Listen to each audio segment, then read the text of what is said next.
Keep the Amazon emails coming. This is from Brent Jepson. He went to jmohr.com and clicked the Amazon banner. Hey, J Moors. Just wanted to drop you a line and let you know I bought a VTech portable gaming thing for my niece using the Amazon link at jmohr.com. Not as top shelf as the big screen that what's-her-name bought. Whoa. You mean Sarah Brady? Let's give it up. That's Sarah Brady, bro. And you're not Sarah Brady big. But you're cool, Brent Jespin, buying a VTech portable gaming thingy for your niece. My niece will like it. I put my name on it. Well, actually, I put Santa's name on it, but you get the point. Love the podcast, brother. Keep up the good work. That's from our friend Brent Jepson. Keep them coming. Who will be Sarah Brady big? Put your name on it. Just put your name on it. That's all I say. Be a man or a woman. Put your name on it. Well, I'd like to hear about it, potheads. How the fuck you gonna know how to be great if you don't study greatness? Look at the game tape. Donuts. If you want a battle, it's either that you will or you won't. You know, you're not a bad-looking man, Mr. Gals. But you are, Blanche. You are in that chair. There's something wrong with us. Something very, very wrong with us.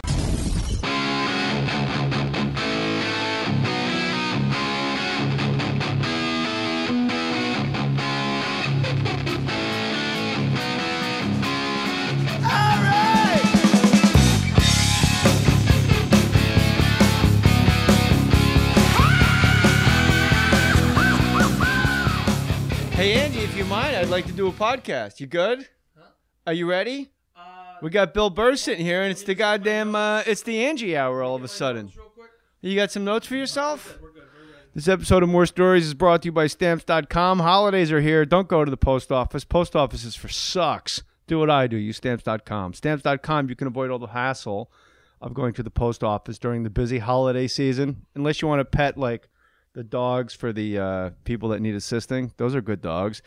I don't even know what that means. Everything you could do at the post office, you can do right from your desk. Buy and print official U.S. postage using your own computer and printer. Print postage for any letter or package the instant you need it.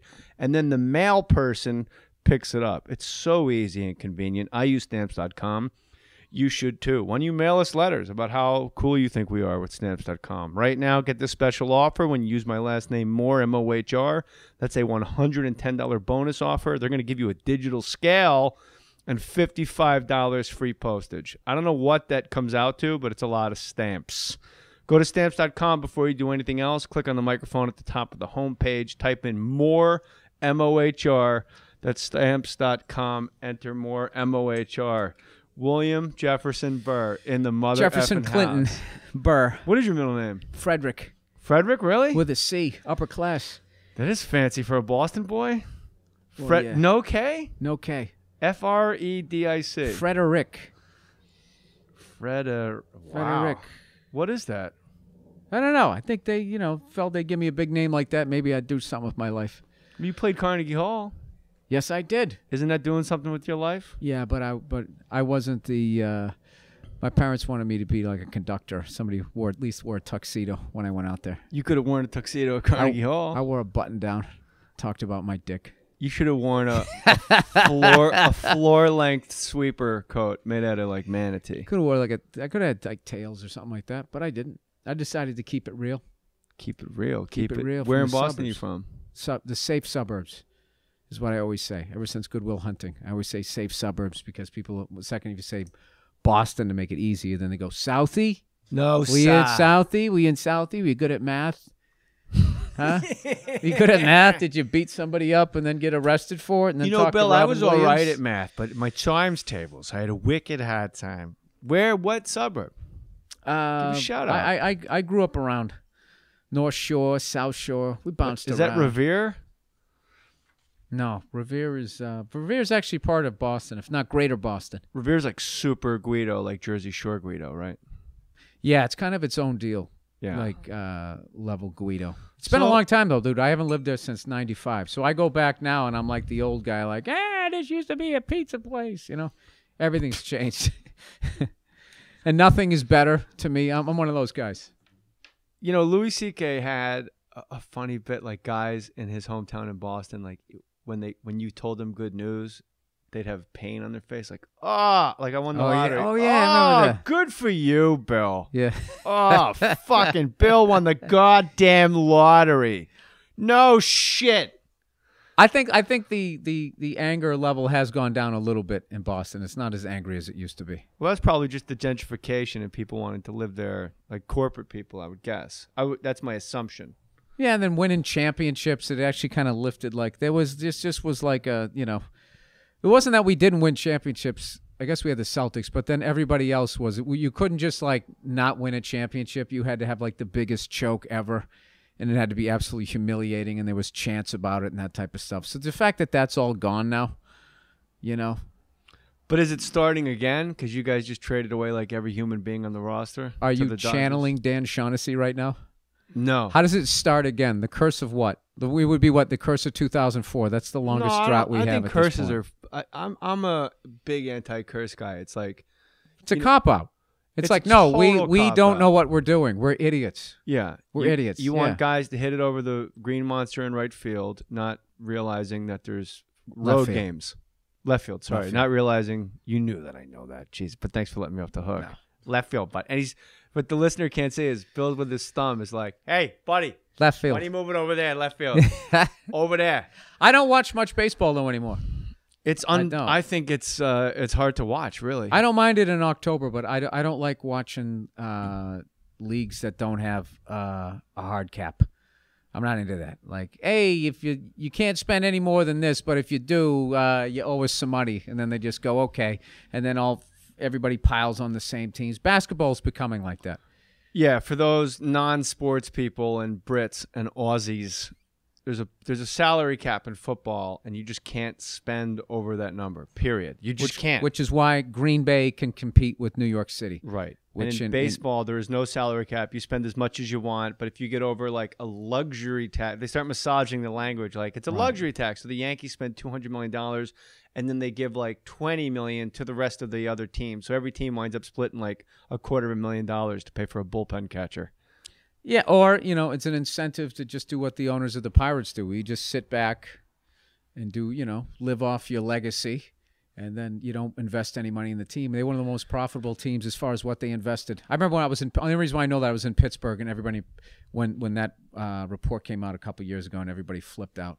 Have you been to that park, the PNC Park? Oh, it's great. It's the most beautiful park I've ever seen in my life. I would say that one and where the Giants, San Francisco Giants. Those are my two favorite. Nuts. Sweet, yeah. But PNC Park is the most beautiful place to get your teeth kicked in by another team.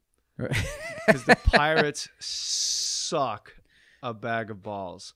They were all right last year until like they July. Keep being all right August. until that's. They're kind of like my new team. Like I don't. No, sir. Yeah, well, we do in 2007. In 2007, the Red Sox became the fucking Yankees. We were just trying to buy it every year, and I got a little bored with it. You have a movie coming out. When's the Stand Up Guys come out? Stand Up Guys, I think it's January 13th, I believe. Is that a Friday or Saturday? As long as you're sure. Yeah. Don't worry about it. No, it's in January. All right. So Bill Burr is a movie coming out. Don't blink. Called Stand Up Guys. Stand Up Guys. Who else is in the movie? Al Pacino, Christopher Walken, and Alan Arkin. Really? Yeah. That's amazing. That's like the wish list of any guy ever. Yeah. No, it was pretty amazing. Who was the coolest? My 8-line. I only worked with Al Pacino and Christopher Walken. Jeez. Oh, that's the one where they're wearing the crazy clothing on the streets. You'd see paparazzi photos. I hate when they do this. The paparazzi will show like Ben Affleck with like a fucking mullet, and they'll go, not normal, in like Us magazine, and then you go, oh, sorry, he was filming Argo. He's supposed to be in the 70s. Yeah, he's and then like they just catch him like, you know, going to his mailbox when he's got a day off, or like they'll see like Pacino and Walken wearing those like goofy suits in Chelsea, Manhattan, and they're like, uh-oh, these guys certainly have not changed with the times. Like, they're shooting a movie, idiots. Yeah, that's cool. No one ever gives them shit. So, did you find them? I find most comics, we go up to the Pacinos and the Walkens of the world and just say, like, we kind of don't care. I have a reverence for these guys, but I'm not going to, like, give them a wide berth. Oh, I gave them a pretty wide berth. I was pretty panicked when I was going in there that they were going to be like, who is this moron? Why didn't we get a real actor? But they ended up being like the coolest guys ever. So it was awesome, and they both seemed to really like stand up. So I find guys like that, like as long as you do anything but talk about what they've done, they will engage you in conversation. Yeah. But if you're gonna sit there and be like, "What was it like to be in The Godfather?" They're gonna be like, "Oh, Jesus, get this fucking loser away from me." When you were filming Deer Hunter, that was awesome. Yeah, the Chris Farley. As long as you don't do that, that was if awesome. you just, Were you really the king of New York? yeah. The Chris Farley show on the fly. I worked with both guys. Walken, not as normal. Like Pacino can tap in and be like really funny. Walken can be funny, but he's always got a toe in another dimension. Whereas Pacino, I felt like he had almost a need to let me know he's sort of like trapped, and deep inside there's a guy that just wants to do vaudeville, and like he like really likes to goof off. I don't know. I thought he was a really warm guy. Really, Love you too, really, Bill. really nice guy. And I thought Walken was, I don't know, that guy was hilarious. That's your whole summation for the podcast. Well, what am I going to... Well, he was listen. cool. He was hilarious. What's Yeah. next? What do you want me to do? Say that they Bill weren't? They Burr, were. Monday Morning Podcast. You can get that up on iTunes. Appreciate you coming Yeah. by, bro. Was this what I was supposed to... I was supposed to burn the one bridge that I have in this business I for don't your want you to say stupid bad- fucking podcast? I don't want to say... I found the guy to be warm, and Walken was funny. I'm sorry we didn't have any arguments. No, I'm going Is this the all other... that you have? Are I'm- you out No, of this your is a sheet of sta- things? No, I have Listen, nothing I didn't whatsoever. drive all the way out here There to we be. go. I am a guest, sir, You are a and guest. I asked for still water, I and didn't you do not any. have it. You could get it out of the tap. He's got a Shanty full-size Irish, fridge here in his studio. filled with beer. No, it doesn't full of all that fucking corporate water. Soft drinks. Soft drinks that are all different colors. can't you What drink it color out of the- fucking soda you want? Right now, I'm having orange. I enjoy it. Gives me gallstones. Why can't you drink it out of the tap? Shanty Irish, putting on airs. William Frederick Burr. I don't like it. I like Thinks who he is. I like the water that's in the plastic bottles that's been in a Yeah, warehouse well, we for ran 9 out. years. I'm sorry. I got one in the car right now. Oh yeah, Positive. Or in the sure house. you didn't run out when you had other guests here. Evidently, my Wikipedia page wasn't a long enough read. So hey, Burr doesn't need any water. All right, what else you got? I didn't want negative stories about these guys. I was like, what? Tell me why was Walken funny? Like, what was there anything in particular that he did, that Pacino did, where you were like, I can't believe I'm watching Al Pacino do blank? You know what? I look at that stuff on set. I look like that's the locker room. You don't talk about what happened. Off air, I would talk about You're it. a real treat. After what I've lived a whole life. Things? You wouldn't say like this guy was nice. I don't know, man. I don't know how this shit works. I haven't done too many movies, and it just kind of feels like whatever goes on in set, you keep your mouth shut. Even if it's something cool, you just kind of keep your mouth shut, and then you'll tell like a close friend. Which for years I've tried to become that with you, and I just feel not. you. Oh, you've had the fucking hand up That's since the absolutely early false. '90s. I remember when I first met him. Where were we? I first met him. We're outside the What Boston am I Comedy on Club. WTF and, right now? and he was wearing Why are this. you grilling me? He I was went through wearing already this with this Marin, this that fucking paisley angry shirt, prick. and he had a feathered mullet. And I went up and I said, Jay, Yeah, dude. I'm a big fan of your comedy. And he said, don't look at me, don't talk to me, get the fuck away from me. Do you work at this club? And I said, no, I don't. And you said, that's because you're not funny. Go the fuck back to Boston. That's a true story. That happened on set. No, you don't think that when I was saying that was me breaking balls and looking. First at of all, guys. I You love really- that you're such a maniac that you actually think that you said that to me. Well, I don't know. You didn't. You didn't. just said it You to know tr- what it is? In my mind, I'm like, that's impossible. But you went, and that's an absolute true story. And I went, wow, that's because it's been very well done. It's good to know you listen to the podcast. It's been very well documented that I used to actually behave very close to that manner here and there. So you When said, I finally got down to New York, you were already on SNL, yeah. and so you'd occasionally come down and do guest spots when you weren't shooting, and I didn't dare talk to you because you were a TV star, and I was like, Big star. I'm, I was and the guy that I waved gave goodnight you at the end of the show, I gave you a wide berth. like Pacino and Walken. Exactly.